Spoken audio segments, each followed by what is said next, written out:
Welcome back. Don't forget to subscribe, hit the bell, and leave a like. Enjoy the video. A peaceful evening suddenly turns into a nightmare when Amara Johnson, the courageous FBI director, is pulled over by a white police officer without justification. But the story does not end there.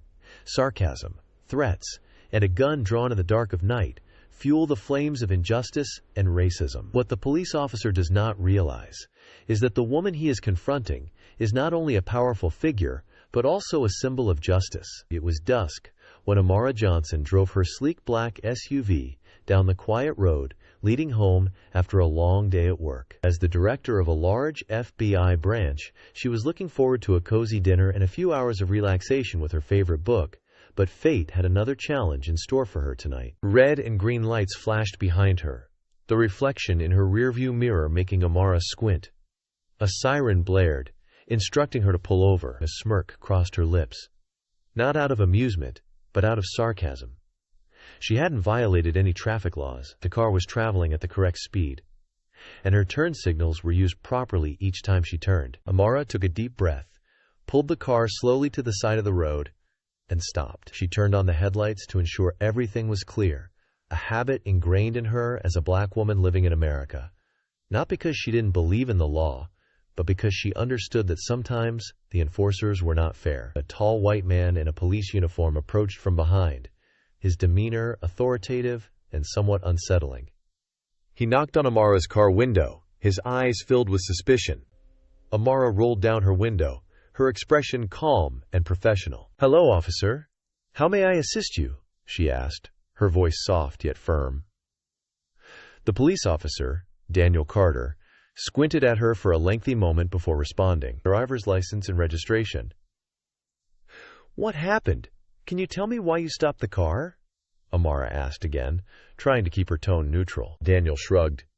"You look suspicious. I need to check your papers to make sure everything is in order." Amara frowned, her eyes steady. "Looked suspicious? Could you elaborate?" "I don't think that's a valid reason to stop me under the law." Daniel suddenly lost his patience, his face turning angry. "Are you going to argue with the police? Don't make this difficult. Just show your papers." Amara slowly pulled her license and registration from the document holder, but didn't hand them over immediately. "I know the law, officer, and I know I have the right to demand a valid reason. If you can't provide one, it's an abuse of power." Daniel slammed his hand on the car door, startling Amara. "Don't lecture me about the law. I'm the one enforcing it here. You are not in a position to lecture me." Tension filled the air. Other cars passed by on the road, their headlights flashing, but no one stopped to see what was happening. Amara took a deep breath, reminding herself to stay calm. This wasn't the first time she had encountered this situation, but something felt different this time. She sensed the hostility in Daniel's eyes and voice. "Officer, I stopped the car at your request. I have no intention of resisting, but I will not comply with unreasonable requests without a valid reason," she said, her eyes fixed on Daniel, unafraid. Her calmness only seemed to irritate Daniel further. "Who do you think you are to talk to me? Don't act like you know everything. I said hand over the papers, so just do it." Berries. Still holding the papers in her hand, Amara replied softly but firmly, "I am a law-abiding citizen, officer, and I believe you know that too." As the conversation continued, Daniel's demeanor became more aggressive. He shined a flashlight through the window directly into Amara's face, as if searching for something unusual. "Are you carrying anything illegal? Drugs? Weapons?" "People like you are prone to shady activities." Amara felt her chest tighten. The questions weren't random, but she maintained her composure. "No, officer, and I don't think you have any reason to doubt that, and I suggest you do not insult me." Daniel growled. "I don't need any reason to doubt you, and I don't owe respect to people like you. I just need to do my job, and if you don't cooperate, I'll be forced to take drastic measures." The words were a direct threat. Amara could feel the situation spiraling out of control, but she refused to let fear take over. "Officer," she said, her voice unwavering, "I am perfectly willing to cooperate if you follow due process, but I cannot be compelled to do something against my rights." As the situation escalated, Amara knew this was just the beginning of a confrontation that would last longer than she anticipated. What occurred tonight was more than a routine traffic stop. This was a true test, not only for Amara, but for the justice system she had dedicated her career to defending. Amara remained seated in the car, her eyes fixed on the police officer standing outside, her fingers tightening on the steering wheel. She had faced challenging situations many times in her career, but she had never expected to be the direct victim of such abuse of power and racism. Daniel, now clearly losing his patience, stood with his arms crossed in front of the car, his eyes full of hostility. "Who do you think you are to challenge me? This is not a negotiation. Either you cooperate, or I will be forced to take drastic measures," he said loudly, his voice full of menace. Amara kept her voice steady. "Officer, I am not objecting, saying reason. I am simply asking you to follow procedure. If you cannot provide a valid reason for the stop, I reserve the right to refuse further cooperation." Her response made Daniel angry. He raised his hand and pointed it at her face. "Enough. Get out of the car now." Amara stared at him for a long moment, sensing the danger in his every word and action, but she did not move. "I'm not getting out of the car without a valid reason. I don't feel safe leaving here." Daniel moved closer, knocking hard on the car door, his voice almost shouting. "Get out of the car, that's an order." Amara took a deep breath. She knew that following his unreasonable orders could escalate the situation. She had trained countless agents in her career, and the first lesson was always to stay calm in any circumstance. "Officer, I will not obey an unlawful order," she replied, her voice calm but resolute. Daniel stepped back, his hand hovering over the gun at his side. "People like you have no right to decide here. I am the one giving the orders. Do you want to see what happens if you disobey me?" Amara felt her heart race as she saw his hand move closer to the gun. This was the moment when she had to be extra cautious. One wrong move or word could lead to unforeseen consequences. "Officer, I am recording this entire incident," she said, pointing to the phone mounted on her dashboard. "Your every move is being recorded, and I will use it as evidence if this situation escalates." Daniel smirked. "Do you think I'm afraid of cameras? What can someone like you do? Remember, I'm the one in control here." Then, as if to assert his authority, Daniel pulled a gun from its holster and pointed it straight at Amara through the car window. "Now get out of the car!" he shouted. The tension in the air was palpable. Amara didn't move. She knew any action she took could be misinterpreted, but she kept her hands on the wheel, never taking her eyes off the officer. "You are breaking the law, officer," she said, her voice surprisingly calm. "I demand that you drop your weapon immediately. This is an overreach of authority," Daniel sneered, not lowering his gun. "Don't try to be clever, girl. I told you this is not a negotiation. If you don't listen, I will be forced to use force." Amara understood that the situation had escalated beyond his control. This was not only an abuse of power, but also a blatant display of prejudice and hatred. She decided to play her final card, moving her hand slowly toward the cell phone on the dashboard, ensuring Daniel could see her every move. "I'm going to call your superior, the sheriff, and report this entire incident." Daniel was slightly taken aback, but the gun in his hand did not lower. "You are not allowed to call anyone without my permission." Amara ignored him, dialing a number and holding the phone to her ear. "Hello, this is Amara Johnson, the director of the FBI. I was pulled over and treated rudely by a police officer named Daniel Carter, without justification. He pointed a gun at me without any legal grounds. I request that the sheriff come immediately to resolve this situation." After the call, Amara placed the phone down, her gaze still fixed on Daniel. Daniel seemed not to hear the content of Amara's call and continued speaking. "What are you doing? Do you think you can get away with this without listening to me?" Amara replied, her voice steady. "I am not trying to evade anything. I am simply asking for fairness and transparency. If you do not comply with the law, you will face the consequences." Daniel tightened his grip on the gun. The two stood at an impasse, one representing hatred and abuse of power, the other, patience and courage. In the tense atmosphere, a siren could be heard in the distance as another police car approached, and from it, the police chief stepped out. Daniel trembled slightly, his eyes shifting from aggressive to worried. The sheriff walked straight to Daniel, his eyes stern. "Carter, What the hell is going on here?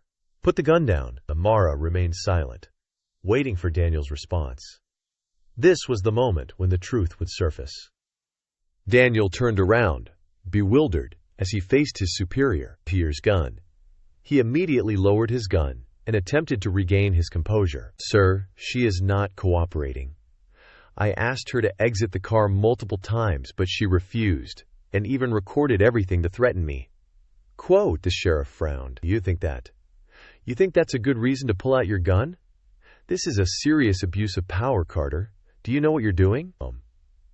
Amara slowly rolled down her window, her eyes fixed on the sheriff. Sir, I asked him for a valid reason to stop me, but he didn't respond. Instead, he threatened me, forced me out of the car, and finally pointed a gun at me. Sheriff Grant turned to Amara, his eyes wide with surprise as he recognized the woman in the car. You are Amara Johnson, the FBI director. Amara nodded slowly. Yes, sir. I was on my way home when I was stopped without cause.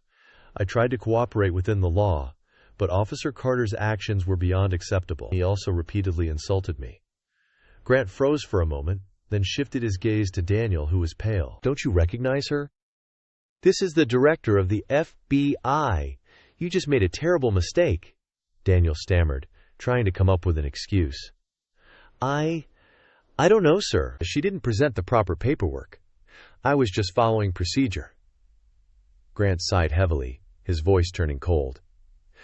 Procedure? What procedure allows you to point a gun at someone who is not a threat? What procedure permits you to insult and threaten a citizen, especially when she is the director of the FBI? You moron. Amara interjected, her voice sharp but professional. Sir, I recorded the entire incident. Officer Carter's every move, every word is on this video. I'm not merely demanding an explanation. I'm requesting a full investigation into his actions. Sheriff Grant took a deep breath to calm himself. He knew this was more than a minor mistake. It could escalate into a significant incident that would attract media attention. He turned to Daniel. Give me your gun, Grant ordered, and Daniel, left with no choice, surrendered his weapon. Grant examined the gun for a moment before putting it in his pocket. Then he gestured to Amara. Miss Johnson, would you please exit the car? I promise you I will handle this myself. Amara agreed, opening the car door and stepping out. She stood straight, her eyes steady on Daniel. I want nothing more than justice and transparency. You broke the law, and I will ensure you are held accountable. Grant called in a few other officers to manage the situation. They quickly arrived on the scene, and Grant handed Daniel over to two subordinate officers. Carter, you are hereby officially suspended from duty. We will be conducting an investigation into your actions. Daniel stiffened but did not dare to resist him. He mumbled a few incoherent sentences, but his eyes showed anger mixed with fear. Amara looked at the scene and felt a profound sadness. This wasn't the first time she had witnessed the abuse of power by those in police uniforms, but being a direct victim made her realize that there was still much work to be done to change the system. Before leaving, Amara turned to Sheriff Grant. I hope you take this seriously, not just because I am the director of the FBI, but because this could happen to anyone. Now, no one deserves to be treated like this. Grant nodded, his eyes filled with remorse. I understand, Miss Johnson. You have my word that this matter will not be ignored. As Amara left the scene, she felt the exhaustion in her body, but her heart was at peace. She knew she had done the right thing, not only to protect herself, but also to advocate for those who lacked the power to defend themselves against injustice. Behind her, Daniel was handcuffed and led away. The other officers looked on with heavy eyes. This was not only a lesson for Daniel, but also a strong reminder to the entire police force that with power comes responsibility, and abuse of power will not be tolerated. The situation was under control, but the aftershocks of this incident would certainly last. The next day, Chief Grant immediately ordered an internal investigation. Daniel Carter was detained and forced to answer a series of questions regarding his actions. Meanwhile, the Police Oversight Board and other relevant agencies also got involved. Amara went beyond just submitting the video.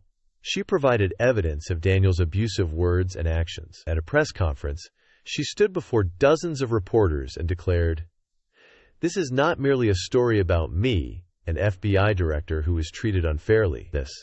This is a story about thousands of Americans, especially people of color, who have suffered discrimination for decades. I am committed to using all of my resources to ensure that justice is served, not just for me, but for everyone. 2 months after the incident, Daniel Carter officially appeared in court. The courtroom was packed with people, from journalists to social activists and ordinary citizens interested in the case. In court, Daniel's lawyer tried to justify his actions as a rash reaction in a stressful situation. However, the video clearly shows that Daniel was not threatened. Rather, he used his power to oppress and intimidate an innocent citizen. Amara was called to the witness stand. She stood confidently, yet sternly, describing the entire incident, from being pulled over without cause to the gun being pointed at her. Not only did he abuse his power, but he also damaged public confidence in the legal system, Amara stated. If we allow this type of behavior to persist, the system we rely on to ensure justice will become an instrument of oppression. After days of deliberation, the jury returned a verdict. Daniel Carter was convicted of abuse of power, racial discrimination, endangering the life of another person, and violating police force principles. He was sentenced to 4 years in prison. As the verdict was read, Daniel kept his head down and said nothing. The courtroom erupted in applause. For many, this was not only a victory for justice, but also a step forward in the fight against racism. The case of Daniel Carter became a wake-up call, not only for local police forces but for the entire country. Seminars and training on anti-racism and professional ethics in the police force were held on a large scale. As FBI director, Amara seized this opportunity to advocate for reform. She met with lawmakers, community leaders, and activists to discuss new policies to ensure that no one in law enforcement can abuse their power. This is not about revenge, Amara stated at a press conference. This is a reminder that with power comes responsibility. We cannot build a just society if those who are supposed to protect are the ones who harm. Quote, Here on Karma's Twists, we share the most impactful stories of karma and justice that the world needs to see. Don't miss a single moment of good triumphing over evil. Join our community and subscribe. Be part of the movement that believes justice always wins.